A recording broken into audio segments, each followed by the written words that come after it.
안녕하세요. 홍하상 작가입니다. 예, 아이디 용주님,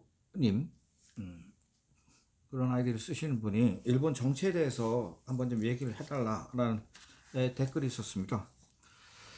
그래서 오늘 뭐 일요일 저녁이고 이제 뭐 9시도 넘어서 식사도 하시고 뉴스도 대강 다 보셨을 거고 좀 심심하실 것 같아서 지금 그 올해처럼 이렇게 한국하고 일본의 관계가 이렇게 복잡하고 이렇게 오랫동안 힘들고 한 때가 별로 없는 것 같습니다.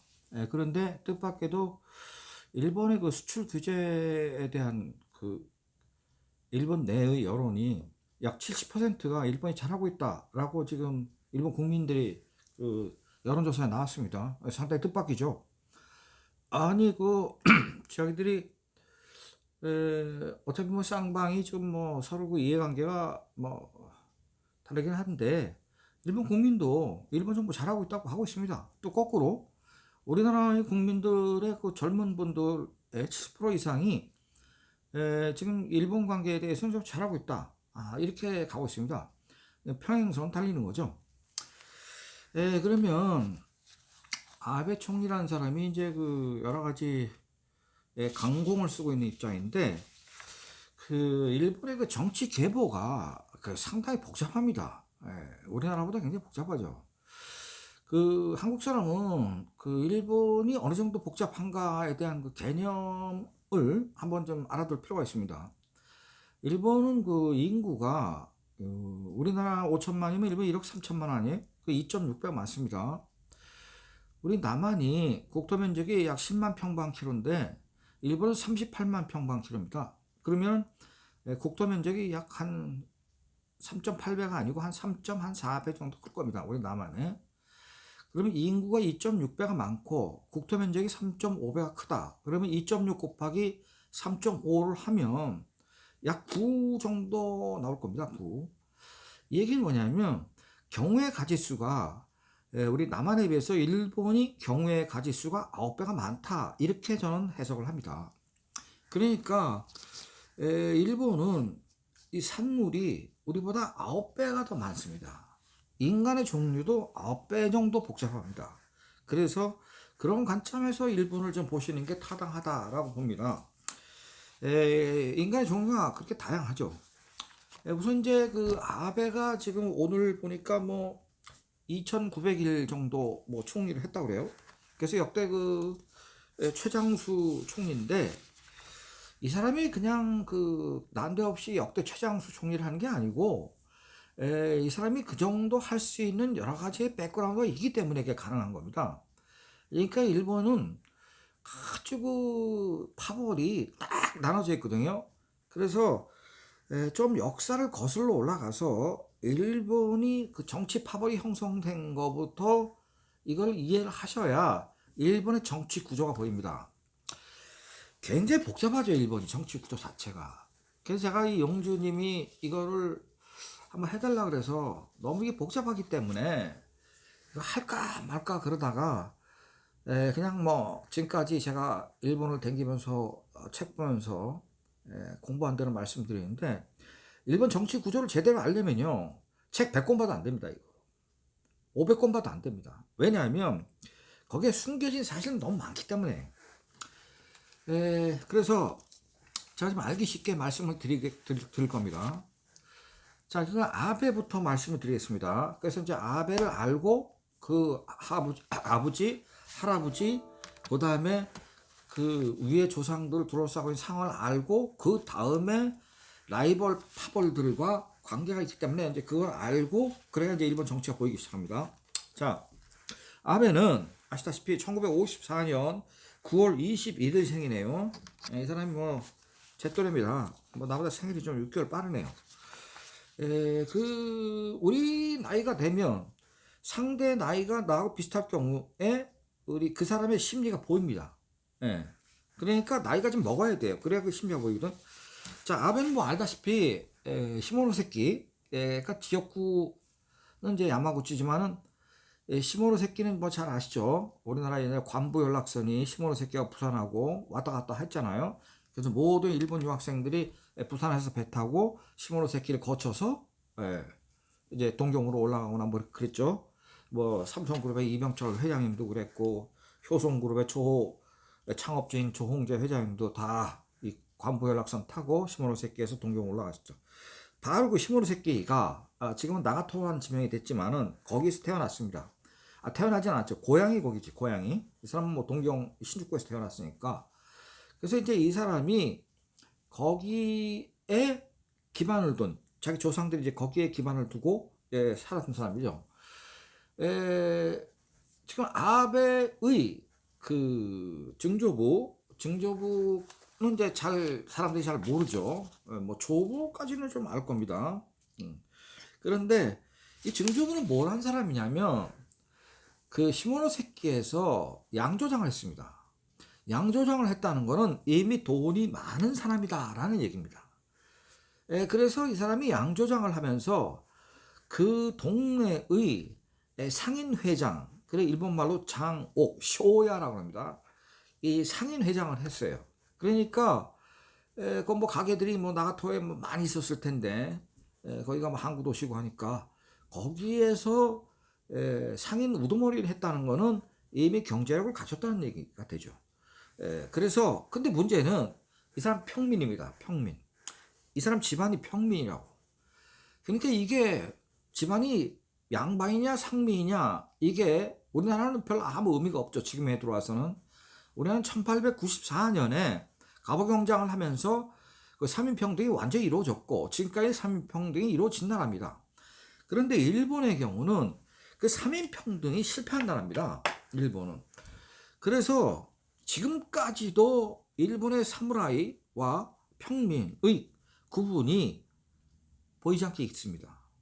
그래서 일본의 정계에 나가가지고 지금 정치를 역대 총리를 한 사람들의 집안을 보면 집안들이 되게 좋습니다. 그 왕년에 다 명문가들이 많아요. 지금 그 아소다로 재무상 같은 사람은 그건 명문가 중에 명문가거든요. 그거는 성주 집안입니다. 그 출신이. 그래서 그 시골에서 그 시골 출신 총리가 된 경우도 들어 있었는데 이 사람들 오래 못 가는 이유가 이 원래 출신이 평민이 많아. 백그라운드 약합니다. 근데 지금 이 아베 같은 경우는 평민이거든. 그런데 이 아베의 그 증조부가 그 양조장하고 돈 많이 벌어가지고 자기 아들을 아베 칸이라는 이 사람을 그 동경대 법대를 넣거든요. 돈이 많으니까 이제 뭐 가르쳐 뭐 되게 시켰을 거 아닙니까? 인류 가정교사에 뭐 돈 많이 주고 시켰겠죠. 가정교사 뭐 과외공부 이거는 요새 날만 있는 얘기도 아니고 우리 조선시대에도 이미 과외공부 다 있었습니다. 과거 시험 볼 때. 우리나라도 마찬가지였습니다. 그래서 그 명문 과외공부 선생들이 그 조선 중기 후기부터 다 있었거든요. 바로 이제 이 사람이 지금 아베 같은 경우도 그 과외공부 선생 이름 나옵니다. 여기 일본의 자료도 보면 그 유명한 사람이던데 어쨌거나 이 사람이 이제 그 증조부는 평민 돈 많은 사람. 그 다음에 그 아들인 아베 칸은 동경대 법대를 나와서 중의원을 했죠. 그러고 나서 아베 칸의 아들, 그러니까 바로 지금 그 아베 총리의 아버지가 됩니다. 이 아버지 같은 경우는 뭐 비교적 잘 나왔던 사람이죠. 그 사람 외무장관까지 했으니까요. 그래서 이 아베 신조 총리가 자기 아버지가 외무장관 할 때 그 비서관을 했거든요. 비서관을 하면서 그 자기 아버지가 미국 가서 뭐 레이건 대통령도 만나고 뭐 무슨 이럴 때 그 따라다니면서 그 정치를 배우거든요. 그래서 본인 표현대로 내 주변에는 항상 정치가 있었다라는 말을 합니다. 그런데 자, 이 사람은 좀 특이하게 자기 아버지나 할아버지는 전부 그 동경대 법대를 나왔는데 특이하게 이 사람은 성계대학 법학과 법학부 정치학과를 나왔어요.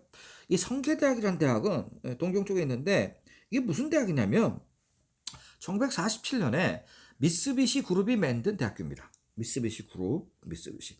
여기서부터 지금 의미 심장합니다.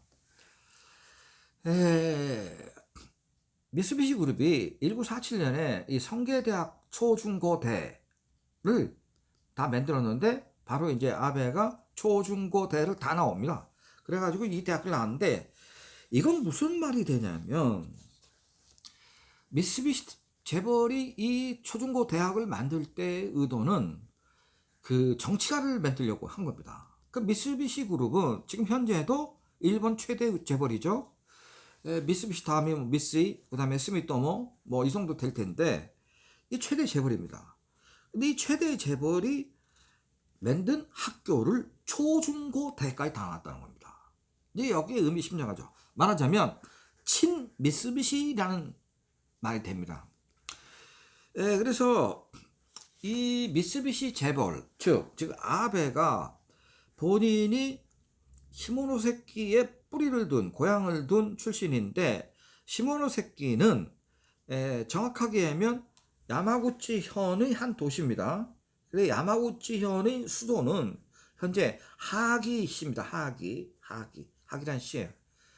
하기시가 바로 이등박문희의 사실상 고향이나 마찬가지입니다. 이등박문희도 태어나기는 시모노세키 쪽에 태어났어요. 이등박문희도. 그렇지만은 어려서 엄마가 하기시를 데리고 가서 거기서 공부를 시키려고 데리고 갔죠. 가서 거기서 송하촌숙에서 공부를 합니다. 송하촌숙입니다. 이 송하촌숙은 한국 사람이 꼭 알아야 될 그 공부방입니다. 왜냐하면 여기서 일본 총리가 7명이 나왔기 때문에 송하촌숙에서 이등박문도 송하촌숙에서 배웠습니다. 그러니까 이등박문은 평민 이하의 신분. 이 사람은 뭐 사무라이는 아예 뭐 아니고 평민 이하의 신분인데 자기 아버지가 하기 쪽에서 마을의 이장 일을 봤는데 공급을 들고 튀었어요. 노름을 너무 많이 하고 돈을 많이 잃어서 그 돈을 공급을 노름방에 다 잃어버린 겁니다. 그래서 도망을 갔고 그리고 나타나진 않았어요. 한 16년 동안. 그래서 이 이등박문희가 그 자기 이등박문희의 그 어머니가 그 남편도 없고 해서 이제 얘를 공부를 시키려고 수도인 하기로 갑니다. 그래서 하기에 가가지고 거기서 송하촌숙에 가서 공부를 시켜가지고 이등박문희가 거기에 스승인 요시다 쇼인, 오늘날 아주 요시다 쇼인 그러면 일본 사람들 깜빡 죽습니다. 대스승이죠. 문제는 이 사람이 정한론자입니다. 요시다 쇼인의 제자가 수석 제자 정도 되는 게 이등박문이고 바로 이 지역 전체를 갖고 조슈라고 합니다. 조슈, 시모노세키, 야마구치시, 그 다음에 야마구치현 이 전체를 가리켜서 조슈번이라고 합니다. 조슈번. 바로 아베 총리는 이 조슈번의 뿌리를 둔 정치가입니다. 아베의 아버지, 할아버지, 전부 외할아버지, 전부 고향 대대로 여기에 뿌리를 둔 사람입니다. 그래서 이 사람이 오늘날 지금 총리를 하고 있는데 자 지금 벌써 많이 거슬러 올라갔습니다. 그러면 1868년에 메이지 유신을 했는데 메이지 유신 할 때 도쿠와 막부를 무너뜨린 이 주력번이 4개 번입니다. 거기에 첫 번째 번은 오늘날 큐슈의 가고시마 그러니까 사스마번이죠. 사스마번이 주력번이었습니다. 두 번째가 조슈번입니다. 세 번째가 도사, 시코쿠에 있는 도사번. 사카모토 료마라는 사람 있죠? 유명한 사람이죠? 검객이죠? 사카모토 료마가 바로 이 도사번 출신입니다. 그 다음에 히젠이라는 데가 있습니다. 히젠은 오늘날 큐슈의 사가현이 히젠번입니다. 이 네 개의 주력번, 사조도히, 사스마, 조슈, 도사, 히젠, 이 4개 번을 일본 사람들은 사조도히라고 합니다. 이 4개 주력번이 도쿠와 막부를 1867년에 공격을 해가지고 1868년에 도쿠와 막부를 완전히 무너뜨리죠. 그리고 자기들이 정권을 잡습니다. 그러면 사스마, 조슈, 도사, 히젠 이 4번이 주력번에 대해서 나선 이유가 있습니다. 막부는 아시다시피 도쿠가 이에야스가 만들었고 도쿠가 집안이 260년을 통치한 집안인데 이 막부는 도쿠와는 풍신수길의 라이벌이었습니다. 그래서 이 사조도히 이 네 주력번은 임진왜란 전부터 풍신수길의 편이었습니다.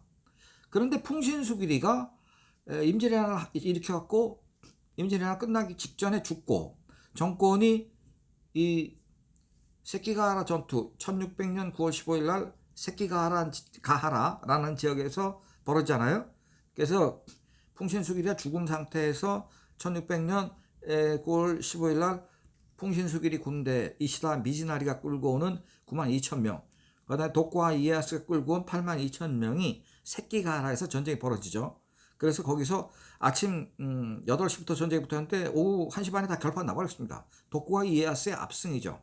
그래서 새끼가하라에서 정권을 이제 완전히 덕선광이가 잡게 되는 거죠.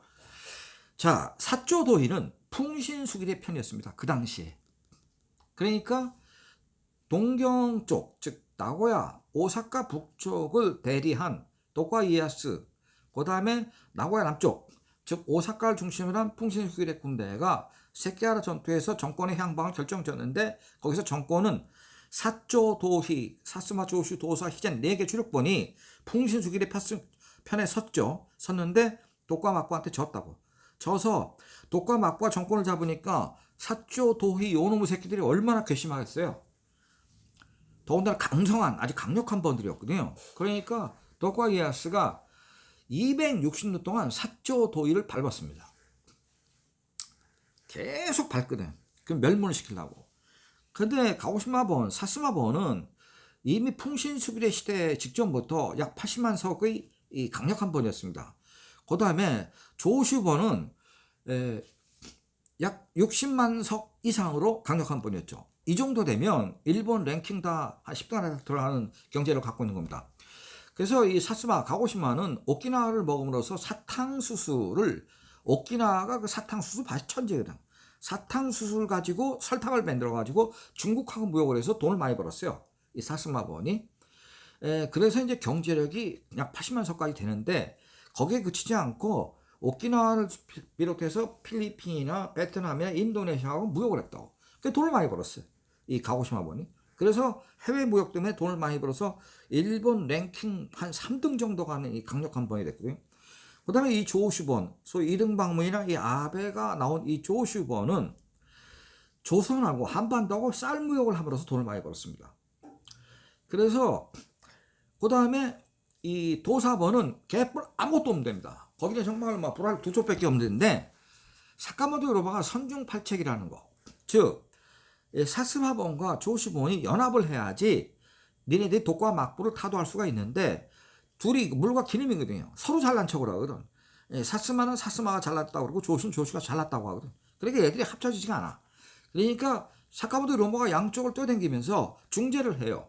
그래서 그 선중팔책, 배안에서 8가지 계략을 냈는데, 그 계략의 첫 번째 뭐냐면 사스마 조슈가 힘을 합쳐야 도쿠와 막부를 잡아들일 수 있다. 너희들이 80만 석, 60만 석 합치면 140만 석인데 도쿠와 막부는 평균 400만 석 이상이었습니다. 그런데 이거 400만 석을 100몇십만 석이 넘어뜨리지 못하지만, 전쟁이라는 거는 반드시 경제력이 위에 있다고 해서 이기지 못합니다.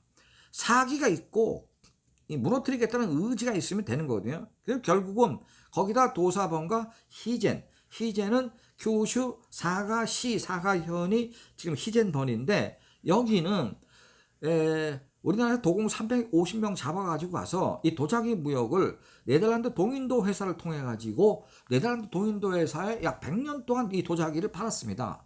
지금 이게 지금 제 앞에 있는 이 도자기가 바로 이 아리따에서 만든 겁니다.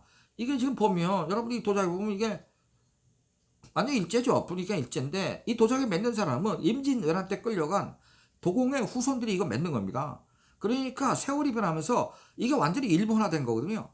이거는 네덜란드가 일본적인 도자기, 즉 청자 백자 같은 거는 유럽에서 안 팔린다, 컬러풀 해야 된다, 그래서 이렇게 OEM을 낸 겁니다. 그래서 이런 도자기를 100년 동안 만들어서 금을 68톤을 받았습니다. 금 68톤이면요 수조입니다. 그래서 이 히젠번, 즉 사가현이 굉장히 부자가 된 거죠. 그래서 이 히젠번이 약 한 65만 석까지 전성질을 갖거든요. 그러면 사스마의 80만, 조슈의 60만, 그 다음에 사가의 60만 합치면 200만 석이 돼버립니다. 그래서 200만 석 가지고 결국은 밀고 들어가서 도쿠와 막부를 이제 잡아들였죠. 자, 도쿠와 막부 넘어왔습니다. 이제 1868년에 넘어가 버렸어요. 그러면 사스마, 조슈, 도사, 히젠 4개 주력본이 정권을 놓아먹었습니다. 그때. 그래서 그때 초기에 장관이 10명이었는데 사스마가 장관 넷, 조슈가 넷, 근데 도사가 하나, 그 다음에 히젠이 하나. 정확하게 4번이 4대 4대 1대 1 이렇게 해서 이 장관을 딱 놓아먹었어. 놓아먹고 나서 원래는 가고시마가 더 세력이 세니까 경제력도 세고 특히 전투력이 더 셌습니다. 왜냐면 일본 인구의 6%가 평균 사무라이입니다. 그러면 임진왜란 때 일본 인구가 약 2,500만이었는데 6% 같으면 130만 명이 사무라이예요. 일본에서. 이 130만 명이 평균이야. 6%가 각 번마다. 그런데 특이한 것은 사스마 번만 일본에서 유일하게 번의 26%가 사무라이였어요. 이런 번이 일본에 없습니다. 평균 딱 6%인데 무려 4배가 더 많은 26%의 사무라이가 있었던 데가 가고시마예요. 사스마. 그러니까 그만큼 전투력이 강했죠.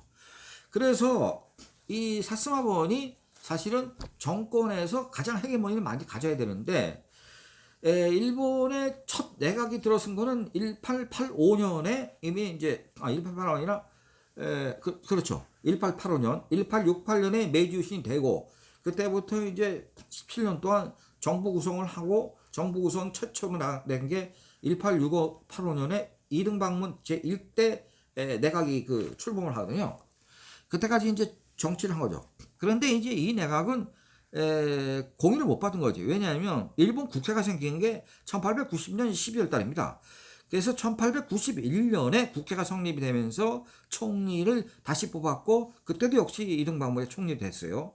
그때 이제 출범한 게 정식으로 국회 인준을 받은 내각입니다. 그런데 어쨌든 이때부터 사스마, 조슈, 도사, 히젠 넷이서 이제 정권을 말아먹은 겁니다. 놀아먹은 건데 이때 그 사실은 가고시마가 압도적으로 그 세력이 세기 때문에 장관이고 뭐고 다 놀아먹어야 되는데 못한 이유가 있습니다. 여러분들 아시다시피 1877년에 사이고 다카모리가 사스마가 주력번이 돼서 정권을 먹었기 때문에 사이고 다카모리가 일본 최대의 리더였죠. 정계의 리더였습니다. 그런데 자기하고 같은 한 동네에 살던 가고시마 시내에 가면 천문관돌이라는 데가 가장 중심가인데 옛날에 천문대가 있어서 천문관이 거기서 걸어서 쭉 나와서 7분 나가면 가지아정이라는 데가 있습니다. 이 가지아정에서 사이고 다카모리와 자기의 아주 중마고인 오쿠보 도시미치하고 같이 어려서 같이 살았는데 하급 사마라에서 같이 칼패 들고 날뛰는 애들이죠. 이 두 선수가 정권을 창출하는데 막 독과 막부를 때려부시는데 1등 공신입니다. 사이고 다카모리가 1등 공신. 넘버원. 두 번째 오쿠보 도시미치입니다. 그런데 정권을 딱 잡고 나서 이 사이고가 이제 정부가 출범할 때 정안론을 주장한다고 난데없이. 그러니까 오쿠보 도시미치가 지금 정부도 구성이 안 됐는데 정부부터 구성을 하고 그리고 나서 정부가 좀 안정이 되고 한 다음에 한반도를 치자라고 얘기를 하니까 사이고가 지금 우리가 정권을 잡은 것은 3인평등의 사회를 만들어서 하급 사무라이들이 먹고 사는 사회, 독과 막부가 분해되고 난 다음에 그 걔네들이 갖고 있는 모든 것을 우리가 흡수를 해야 되는데 실제로 이걸 해보니까 상당 부분의 번중에서는 하급 사무라이들이 3인 평등이 187년에 이루어지면서 거지가 되거든요. 사실은. 그 이상한 현상이 나타난 거예요. 하급 사무라이가 먹어야 되는데 3인 평등이 되면서 일본 266명의 성주들은 무력화되고 대명이 결국은 다이묘가 그 쪽박을 차야 되는데 쪽박은 안 찼어요. 사실은. 오늘날 그 야스쿠니 신사를 지탱하는 건 일본의 266명의 대명의 후손들입니다. 즉 이걸 좀 아셔야 되는데 어쨌든 자 이렇게 해서 사이고 다카모리가 내란을 일으켜버려 갖고 그 내란을 진압하라고 명령한 사람이 오쿠보 도시미치입니다. 그래서 사이고 다카모리는 내란을 정부군에 의해서 진압당하면서 대퇴부에 총을 맞아가지고 시로야마는 동굴에서 할복 자살해 죽어버렸어요. 그러고 나서 거기에 붕괴한 이 시코쿠 사스마 가고시마의 사무라이들이 동경으로 올라와가지고 오쿠보 도시미치를, 즉 사이고 다카모리의 절친인 오쿠보 도시미치를 나쁜 놈이라고 자기의 절친을 배반하고 진압군을 내려보냈다 그래서 그 퇴근 무렵에 집 앞에 이 오쿠보 도시미치가 거의 다 도착했는데 가마 속에 있는 걸 6명의 사무라이가 둘러싸고 칼로 찔러 죽여버렸다고. 그러니까 가고시마 사스마본의 양대 리더가 갑자기 사라져버린 겁니다. 이 사라진 틈을 타서 정권을 잡은 게 바로 이등방문입니다. 이 양대 리더가 사라지니까 가고시마가 갑자기 붕 떠버렸어요. 그래서 이등방문이 정권을 잡았죠. 자, 이등방문이가 정권을 잡으면서 이때부터 일본은 사스마 조슈의 사실상 연합 내각인데 이 사스마의 리더가 사라지면서 이등방문의 정권을 잡은 이등방문의 독주가 시작이 됩니다. 그런데 이등방문이가 독주를 하려고 해도 사이고 다카모리와 오쿠보 도시미치 바로 밑에는 고로다 기요다카나는 아주 키가 182cm의 장수가 있었습니다. 이 사람은 1875년에 운양호 사건이 일어나고 난 다음에 1876년 강화도 조약을 맺을 때 일본의 전권 대사로 들어왔던 사람입니다. 그래서 이 사람이 한포에게로 포를 두 방 쏘면서 신원이라는 우리나라의 대신과 윤자승 두 사람이 나가서 강화도 조약을 맺을 때 공합적 아주 폭력적인 공포적인 분위기를 조성해가지고 사인하게 만든 사람이거든요. 바로 이 사람이 가고시마의 세 번째 유력 인사였습니다. 그런데 사이고와 오쿠보 두 사람이 죽으면서 이제 구로다가 이제 등장하는 거죠. 자, 그래서 1885년 초대 내각이 성립될 때 제1차 2등방문 내각입니다. 1차 2등방문 내각서부터 독주를 했는데 가고시마 본이 가만히 안 있죠. 야, 정권 네가 지금 만들었어? 우리가 강력한 힘을 보탠 거야. 그러니까 까부지 말고 두 번째 총리는 우리한테 줘야 돼. 그래서 두 번째 총리를 누구한테 줬냐? 고로다 기요다카한테 줬습니다. 이렇게 해가지고 이 내각이 명치시대, 저희 명치시대 때 이제 1868년부터 1912년 사이 44년간이 명치시대입니다. 이 명치시대 때 역대 총리를 보면 항상 조슈에서 한 명 나왔다가 가오시마, 사스마에서 한 명 나왔다가 다시 조슈에 나왔다가 또 가오시마에 나왔다가 가끔가다 교토 출신이 있습니다. 교토 출신. 뭐 사요지 김모찌라든지 산조 사네무니 이런 사람들이 교토 출신인데 이건 이유가 있습니다. 1912년 즉 명치 천황이 살아있을 때까지는 명치는 고향이 교토죠. 교토에 태어났죠. 그러니까 천황가가 힘이 없습니다. 그런데 지금 힘 있는 천황이 몇 명 있는데 그 중에 하나가 명치 천황입니다. 이런 좀 힘이 좀 있었습니다. 물론 이등방문이한테 많이 놀아나긴 했지만 그 다음에 명치 천황의 손주인 히로히토가 힘이 좀 있는 천황이고 지금 현재 요번에 된 천황 이 사람 좀 힘이 있을 겁니다. 제가 봤을 때 이 사람 힘이 있습니다. 그러니까 천황가는 기본적으로 정권에 대해서 힘이 없는데 가끔가다 강력한 천황이 나타나면 힘이 생길 때가 있습니다. 그래서 메이지 시대에서 44년간 일본의 그 총리가 쭉 내려오는데 조슈에서 한 명, 가오시마 사스마에서 한 명, 그다음 교토 천황가에서 한 명 이렇게 해가지고 쭉 정권 안배가 이루어집니다. 자, 이렇게 해서 계속 일본은 전쟁 2차 세계대전이 끝날 때까지 항상 가고시마와 조슈가 왔다 갔다 하면서 정권을 잡았고 그러다가 이제 그 정권이 조금 이제 바뀌기 시작한 거는 일본이 패전하고 난 다음에 그러니까 1948년부터 이제 조금 정권의 안배가 지역적으로 좀 분배가 되기 시작합니다. 분배가 되다가 왜냐하면 제가 이거는 이제 좀 다음 시간에 자세히 또 한번 말씀드리려고 하는데 분배가 되다가 이게 근래에 들어와 가지고 이제 아베가 다시 가오시마 조슈본의 그 주자로서 아베 신조가 이제 정권을 잡은 거죠. 근데 아베 신조가 정권을 잡은 거는 이등방문이가 미쓰비시 그룹을 키운 사람입니다. 미쓰비시 그룹이 저 혼자 큰 게 아니고 미쓰비시 그룹은 정상 그러니까 정치상인이었습니다.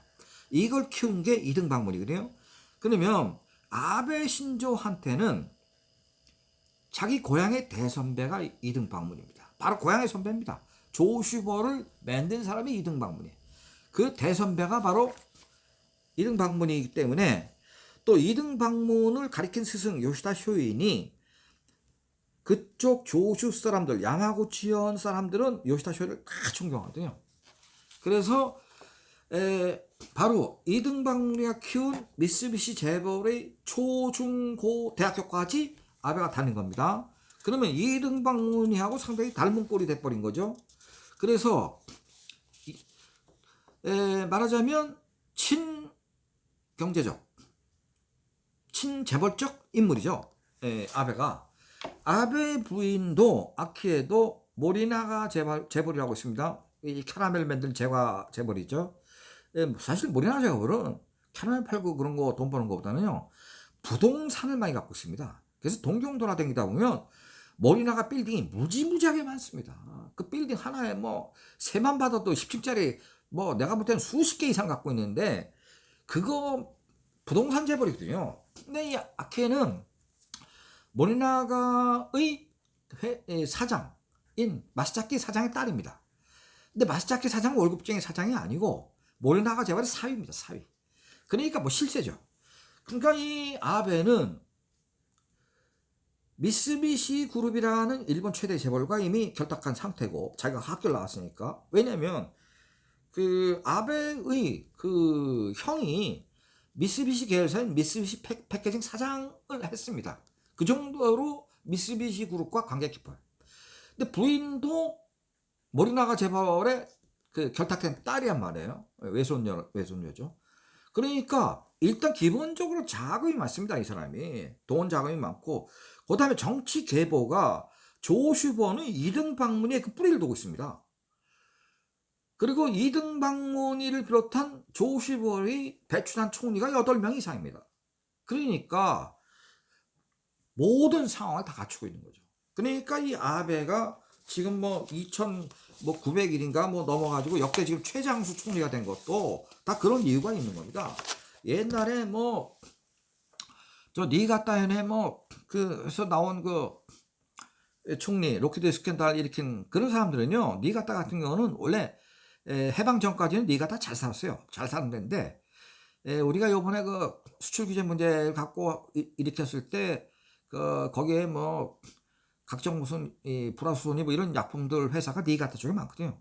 그거는 만주 때문에 그런 건데, 일본이 만주를 경영하면서 니가타 일대에 니가타에서 배를 타면 바로 만주로 갈 수 있기 때문에 거기 공장을 많이 세웠어요. 그래서 그런 회사들이 니가타 쪽에 많아. 니가타 부자인데 거기에서 나온 총리가 한 사람 있죠. 그저 로키드 스캔들 익힌 사람. 그런 사람 같은 경우는 로키드 스캔들 한 방에 가는 이유가 백그라운드 없기 때문에 그런 겁니다. 이건 조슈도 아니고 가고시마 볼도 아니고 사스마 볼도 아니고 조슈 볼도 아니기 때문에 한 방에 가는 겁니다. 자, 두 번째 시간에는 지금 1948년, 47년부터 일본이 이제 2차 세계대전 지고 이제 신내각이 성립이 되면서 쇼와 내각이 성립이 되고 계속 내각이 이제 바뀌는데, 지금 아베가 지금 이게 정치 일선에 나와서 이렇게 장기 집권을 하고 힘을 쓸 수 있는 그런 지금 얘기를 말씀을 드렸습니다. 자, 시간이 굉장히 길어지기 때문에 여기서 오늘 일단 끝내겠습니다. 감사합니다.